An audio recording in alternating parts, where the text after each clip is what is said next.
விசுவாசத்துல எதோடு நம்முடைய போராட்டம் இருக்கிறது என்பதை அறிந்தாதான் அந்த போராட்டத்தை கரெக்டா நான் ஜெயிக்க முடியும்.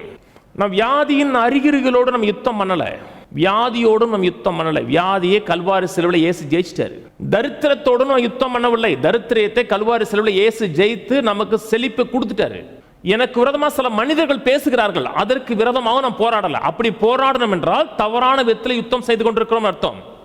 எங்கே யுத்தம் நடக்கின்றால் பிசாசுடைய தந்திரங்களோடு நடக்குது. பிசாசு தந்திரமா செயல்படுகிறான். பிசாசு என்ன பண்ணுகிறான் என்றால் வியாதியை கொடுத்துட்டு எதுல கவனம் வைப்பான், நம்ம பயப்பட வைப்பான். நீ சுகமாகல, நீ வியாதியஸ்தன் தான், உனக்கு சுகமே ஆகாதுங்கிற எண்ணத்தை மனதில் கொடுத்து அந்த சிந்தையின் மூலமாக தந்திரமா நம்மை தோக்கடிக்கிறான். கவனிக்கிறங்க, யாரோட யுத்தம் பண்ணுகிற முக்கியம். நம்முடைய யுத்தம் என்பது வியாதியோடு கிடையாது, ரிப்போர்ட்டோடு கிடையாது, சில காரியத்தோட இயலாமையோடு கிடையாது.